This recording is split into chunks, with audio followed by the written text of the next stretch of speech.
قل هل يستوي الذين يعلمون والذين لا يعلمون إنما يتذكر أولو الألباب.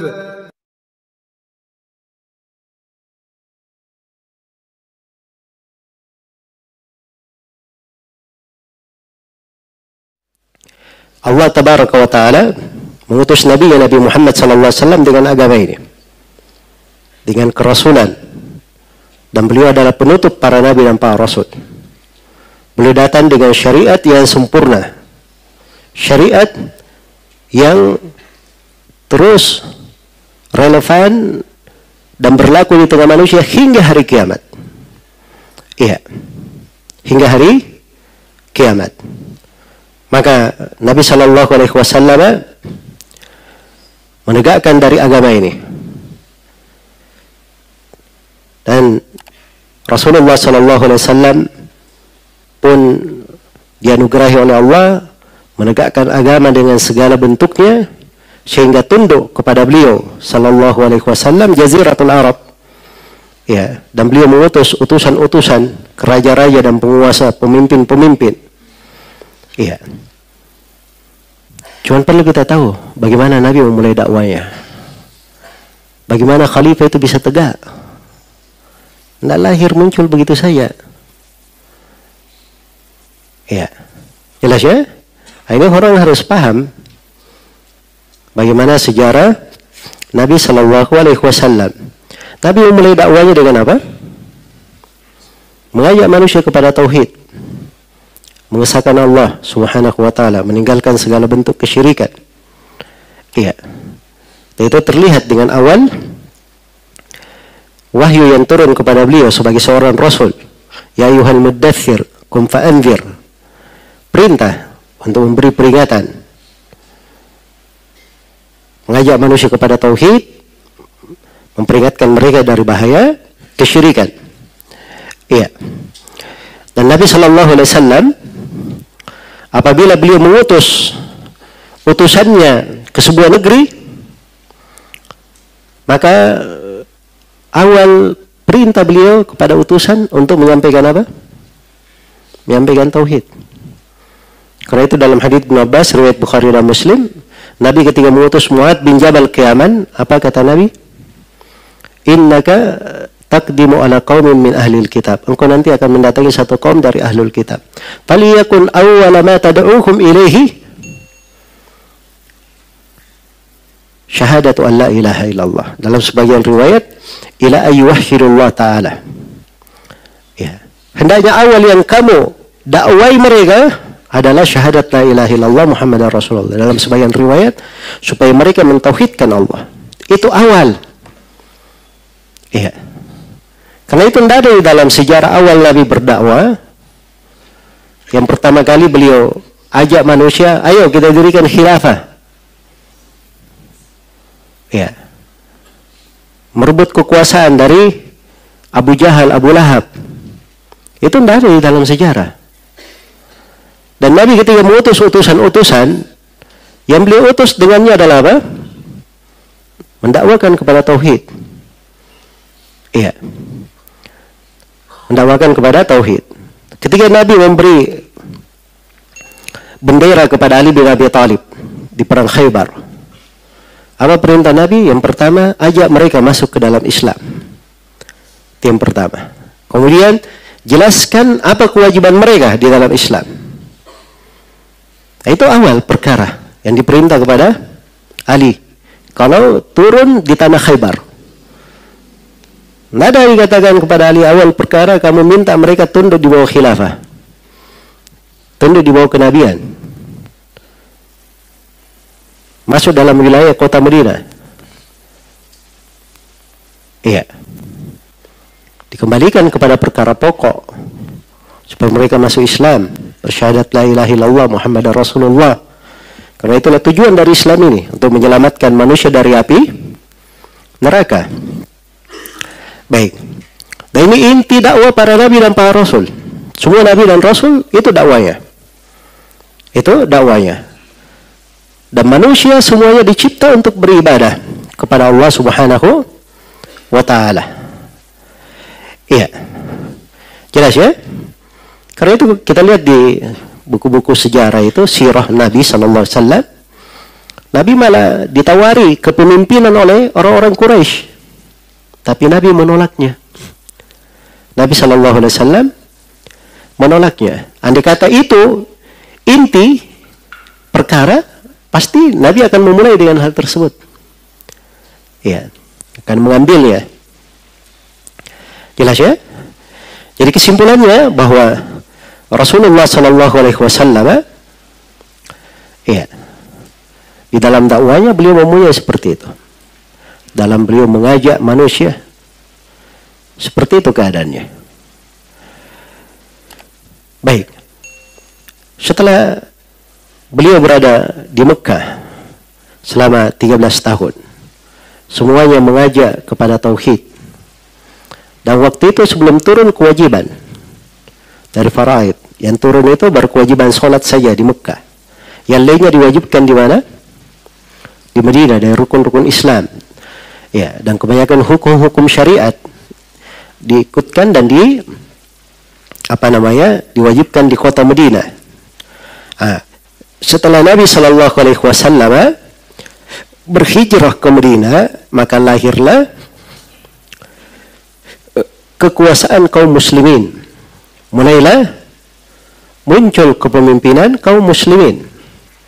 Maka negara khilafah tampak dari sini dia adalah buah dari buah dakwah Rasulullah sallallahu alaihi wasallam. Salah satu pengaruh dari dakwah Nabi sallallahu alaihi wasallam. Sebab itu sudah merupakan ketentuan Allah. Siapa yang beriman dengan keimanan yang benar, bertauhid, berada di atas jalan Nabi dan para sahabat, Allah pasti akan menjadikan dia sebagai khalifah. Sebagai orang yang berkuasa dan memimpin.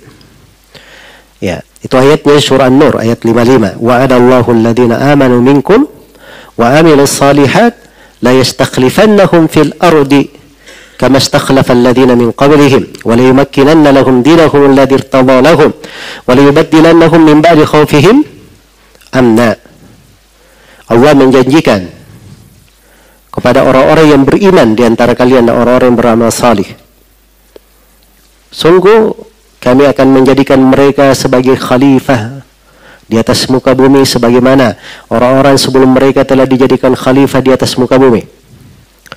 Dan sungguh Allah akan membuat mereka mapan di atas agama yang diridhai untuk mereka. Dan sungguh Allah akan mengganti rasa takut mereka dengan keamanan. Ya'budunani la yusyrikuna bi syai'an.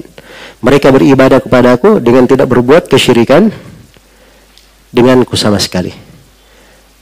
Jadi ayat ini menjelaskan siapa yang menegakkan 5 syarat ini, keimanan kepada Allah, amalan salih, mengikuti Nabi dan para sahabat, bertauhid, meninggalkan kesyirikan, pasti diberikan kedudukan. Diberikan kedudukan. Jadi khilafah itu adalah buah. Adalah buah. Iya. Dia adalah buah. Maka di sini kelihatannya bagaimana khilafah itu lahir. Bagaimana munculnya. Iya. Bagaimana munculnya. Baik. Jadi kalau ada yang menyerukan khilafah saja, dia tidak tempuh prosesnya untuk hal itu, dia tidak menempuh prosesnya, itu ibarat orang yang mau memetik pohon, tidak pernah dia tanam pohonnya. Hah? Jadi saya mau makan mangga, tidak ada mangga ya, dia bilang saya mau makan mangga, dia tidak pernah tanam pohon mangganya. Bagaimana buah mangga bisa keluar? Iya, harus ditanam dulu pohonnya, baru dipetik buahnya. Nah, ini pemahaman yang benar di dalam hal ini. Baik, kalau sudah dipahami ini tentang bagaimana munculnya negara Rasulullah SAW, bagaimana munculnya khilafah kaum muslimin, iya, itulah kenabian namanya. Maka setelah Nabi SAW meninggal, beliau pun digantikan oleh Abu Bakar As-Siddiq sebagai khalifahnya. Ini yang melanjutkan dari negara umat Islam. Jelas ya? Lanjutkan dari negara umat Islam. Nah, setelah Abu Bakar meninggal, dilanjutkan oleh siapa? Umar bin Khattab, kemudian oleh Uthman ibn Affan, kemudian Ali bin Abi Thalib. Iya. Dan seterusnya berjalan di tengah umat Islam ini. Baik. Selesai sudah gambaran ringkas bagaimana munculnya khilafah Islamiyah. Sekarang saya akan membahas pembahasan yang kelima. Penegasan bahwa khilafah itu adalah wasilah, bukan gaya. Khilafah itu adalah wasilah, bukan tujuan utama. Bukan tujuan utama. Khilafah adalah wasilah menegakkan agama. Wasilah di dalam mentahqiq tauhid dan menyebarkan tauhid di atas muka bumi. Tapi khilafah itu sendiri, datnya itu tidak dimaksudkan. Iya. Jangan berkata tujuan utama kita adalah khilafah. Iya. Sebab kalau dia adalah tujuan utama, pasti Nabi akan mewujudkan khilafah itu dengan cara apapun di awal kali beliau diutus. Tapi ternyata tidak seperti itu. Ternyata tidak seperti itu. Iya. Jelas ya? Baik. Nah, jadi sini ini fikih yang harus dipahami. Bahwa khilafah adalah apa? Adalah wasilah, dia bukan ghayah. Dia bukan ghayah. Iya. Seorang hamba ketika dia bisa beribadah kepada Allah Subhanahu wa taala, tidak berbuat kesyirikan, maka itu modalnya untuk bisa sampai kepada Allah dan negeri akhirat yang menyambungnya kepada surga. Iya. Yang menyambungnya kepada surga. Dan adanya kekuasaan, kepemimpinan, khilafah itu adalah alat wasilah untuk menegakkan agama, menegakkan syiar-syiar agama ini secara individu maupun masyarakat. Iya. Itu wasilah. Jelas ya? Karena itu keliru. Jadi pandangan orang-orang yang bercita-cita mengembalikan khilafah, iya. Ini bahasa orang ya, mengembalikan khilafah katanya. Iya. Saya sudah bacakan tadi beberapa hadits tentang khilafah. Itu hadits-hadits yang biasa mereka bacakan. Jadi Nabi sendiri yang memberikan tahapan. Ada fase kekhilafaan, kekuasaan atau kerajaan. Ya. Akhirnya nanti baru khilafah lagi. Di atas manhaj kenabian. Jelas ya? Jadi kalau mereka bergerak ingin sampai kepada mengembalikan lagi khilafah di atas manhajun nubuwah, itu artinya orang-orang ini menunggu hari kiamat datang. Sebab ini nanti akan terjadi kapan? Di akhir masa. Iya. Dan Nabi SAW sendiri mengabarkan kejadian. Beliau tidak mengabarkan tentang hukum syar'i bahwa yang benar cuma khilafah, selain khilafah tidak benar. Tidak ada di dalam hadits seperti itu. Ini kekeliruan di dalam memahami. Baik. Jadi dari sini kita harus pahami dulu bahwa khilafah itu bukan tujuan utama. Khilafah itu. Khilafah itu adalah wasilah. Wasilah untuk menegakkan agama. Nah, dari sini tampak kekeliruan lain. Mengajak khilafah, dia sendiri tidak pernah belajar. Apa itu Islam? Apa agama yang akan dia tegakkan? Iya. Apa agama yang dia akan tegakkan? Nanti saya akan singgung ya, ada sebagian orang sampai Nabi SAW katanya belum rahmatan lil alamin juga sebelum adanya khilafah. Dia sendiri apa yang dia tegakkan? Iya. Ini dia melalaikan hal yang terwajibnya. Hal yang merupakan dasar diciptakannya manusia, misi dakwah para nabi dan para rasul, pokok dari agama. Nabi SAW membangun negerinya di atas hal tersebut. Dia lalaikan seluruh hal itu. Cuma menyibukkan diri dengan wasilah. Dia melalaikan diri dari tujuan pokoknya. Dari tujuan pokoknya. Dan ini kekeliruan yang besar. Baik. Dan kalau kita masuk di dalam pembahasan fikih, itu ada hal-hal yang terkait dengan ibadah bisa ditegakkan. Hal yang merupakan tanggung jawab dia kepada Allah Subhanahu wa taala.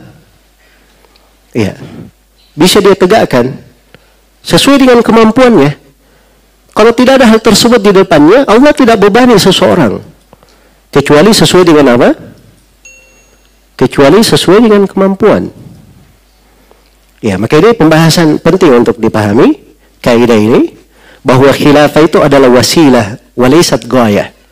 Khilafah adalah wasilah yang mengantar kepada ditegakkannya agama. Dia bukan tujuan utama di dalam agama.